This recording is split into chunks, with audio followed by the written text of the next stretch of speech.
Perkembangan Islam di Amerika sampai saat ini mengalami peningkatan yang luar biasa. Meskipun sampai saat ini masih banyak anti-muslim di negara adidaya Amerika Serikat. Meskipun demikian tidak mempengaruhi warga Amerika Serikat untuk memilih Islam sebagai agama yang diyakininya.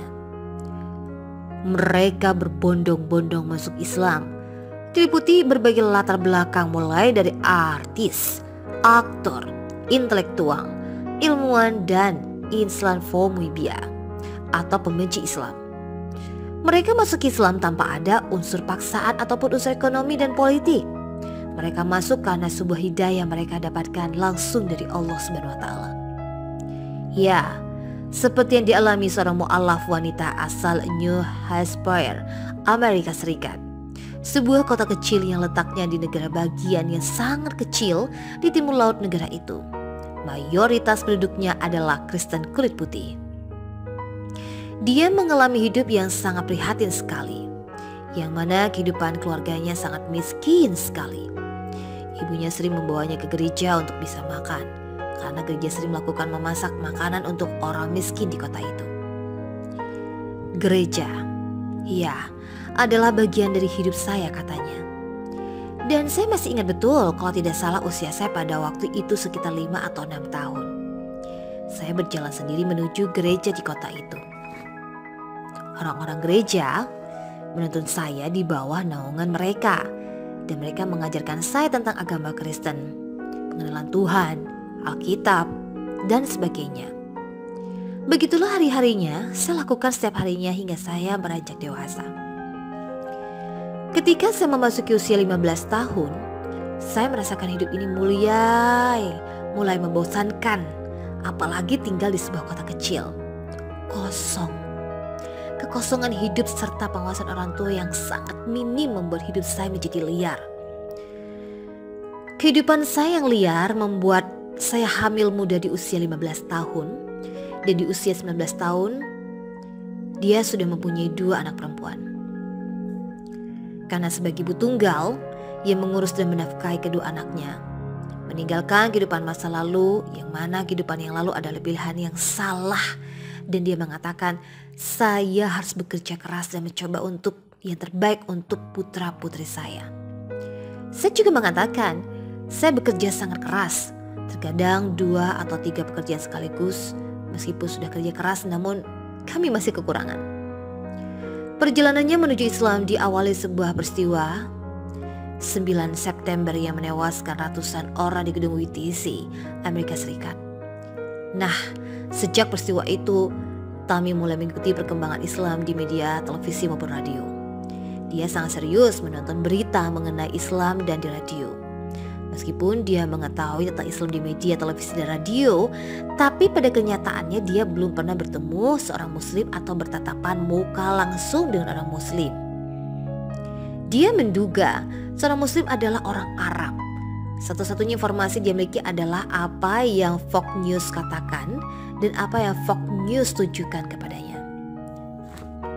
Informasi sepihak ini yang dia dapatkan dari Fox News menganggap dirinya lebih mengetahui tentang Islam dibanding dengan yang lain. Dia menyadari bahwa dirinya sama sekali belum mengenal Islam. Seiring waktu berjalan 20 tahun kemudian, kedua putrinya baru saja lulus dari sekolah menengah atas. Seperti biasa kehidupan di Amerika, setiap anak yang sudah lulus mereka ingin sekali memiliki kebebasan di luar aturan orang tua. Kedua putrinya sudah memiliki pekerjaan tetap dan mereka memutuskan pindah ke apartemen mereka sendiri.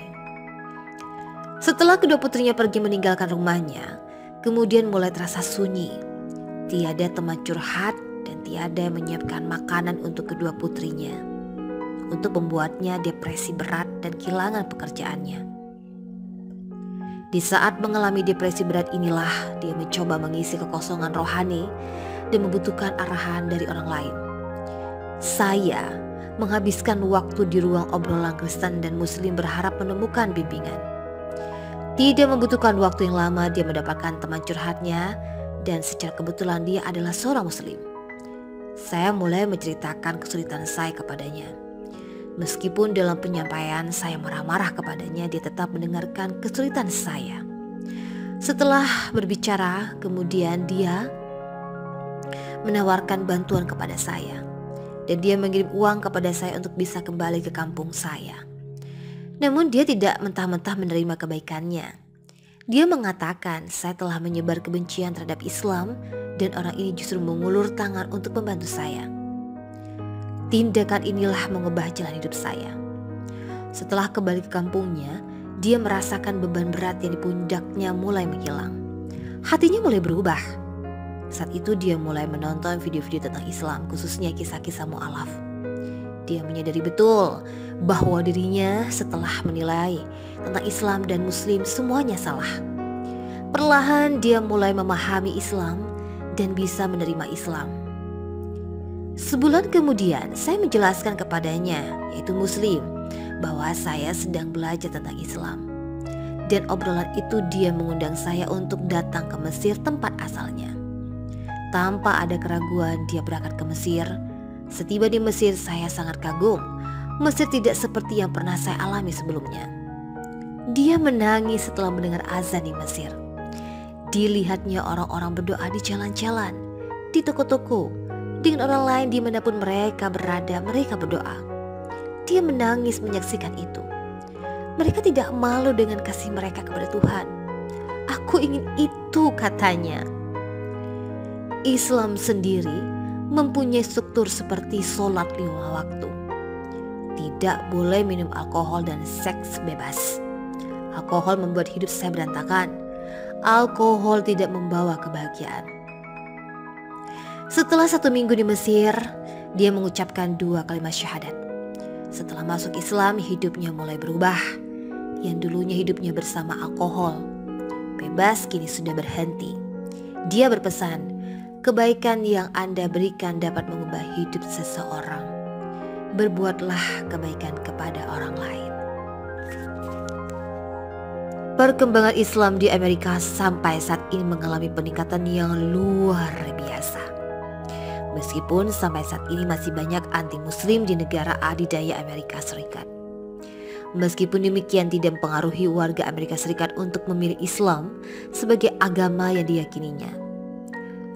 Mereka berbondong-bondong masuk Islam, diliputi berbagai latar belakang mulai dari artis, aktor, intelektual, ilmuwan, dan Islamofobia atau pembenci Islam. Mereka masuk Islam tanpa ada unsur paksaan ataupun unsur ekonomi dan politik. Mereka masuk karena sebuah hidayah mereka dapatkan langsung dari Allah Subhanahu wa taala. Ya, seperti yang dialami seorang mu'alaf wanita asal New Hampshire, Amerika Serikat. Sebuah kota kecil yang letaknya di negara bagian yang sangat kecil di timur laut negara itu. Mayoritas penduduknya adalah Kristen kulit putih. Dia mengalami hidup yang sangat prihatin sekali, yang mana kehidupan keluarganya sangat miskin sekali. Ibunya sering membawanya ke gereja untuk bisa makan, karena gereja sering melakukan memasak makanan untuk orang miskin di kota itu. Gereja, ya, adalah bagian dari hidup saya, katanya. Dan saya masih ingat betul kalau tidak salah usia saya pada waktu itu sekitar 5 atau 6 tahun. Saya berjalan sendiri menuju gereja di kota itu. Orang-orang gereja menuntun saya di bawah naungan mereka. Dan mereka mengajarkan saya tentang agama Kristen, pengenalan Tuhan, Alkitab, dan sebagainya. Begitulah hari-harinya saya lakukan setiap harinya hingga saya beranjak dewasa. Ketika saya memasuki usia 15 tahun, saya merasakan hidup ini mulai membosankan, apalagi tinggal di sebuah kota kecil, kosong. Kekosongan hidup serta pengawasan orang tua yang sangat minim membuat hidup saya menjadi liar. Kehidupan saya yang liar membuat saya hamil muda di usia 15 tahun. Dan di usia 19 tahun, dia sudah mempunyai 2 anak perempuan. Karena sebagai ibu tunggal, ia mengurus dan menafkahi kedua anaknya. Meninggalkan kehidupan masa lalu, yang mana kehidupan yang lalu adalah pilihan yang salah. Dan dia mengatakan, saya harus bekerja keras dan mencoba untuk yang terbaik untuk putra-putri saya. Saya juga mengatakan, saya bekerja sangat keras. Terkadang 2 atau 3 pekerjaan sekaligus. Meskipun sudah kerja keras, namun kami masih kekurangan. Perjalanannya menuju Islam diawali sebuah peristiwa 9 September yang menewaskan ratusan orang di gedung WTC, Amerika Serikat. Nah, sejak peristiwa itu, Tammy mulai mengikuti perkembangan Islam di media, televisi maupun radio. Dia sangat serius menonton berita mengenai Islam dan di radio. Meskipun dia mengetahui tentang Islam di media, televisi, dan radio, tapi pada kenyataannya dia belum pernah bertemu seorang muslim atau bertatapan muka langsung dengan orang muslim. Dia menduga seorang muslim adalah orang Arab.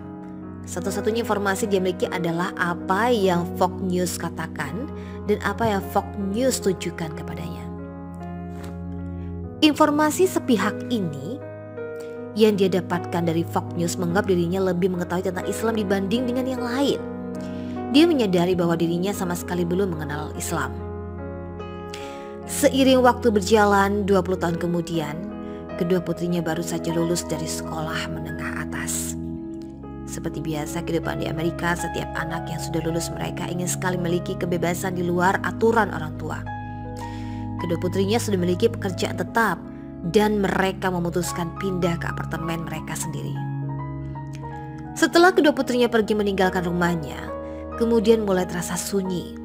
Tiada teman curhat dan tiada yang menyiapkan makanan untuk kedua putrinya, untuk membuatnya depresi berat dan kehilangan pekerjaannya. Di saat mengalami depresi berat inilah dia mencoba mengisi kekosongan rohani dan membutuhkan arahan dari orang lain. Saya menghabiskan waktu di ruang obrolan Kristen dan Muslim berharap menemukan bimbingan. Tidak membutuhkan waktu yang lama dia mendapatkan teman curhatnya dan secara kebetulan dia adalah seorang Muslim. Saya mulai menceritakan kesulitan saya kepadanya. Meskipun dalam penyampaian saya marah-marah kepadanya, dia tetap mendengarkan kesulitan saya.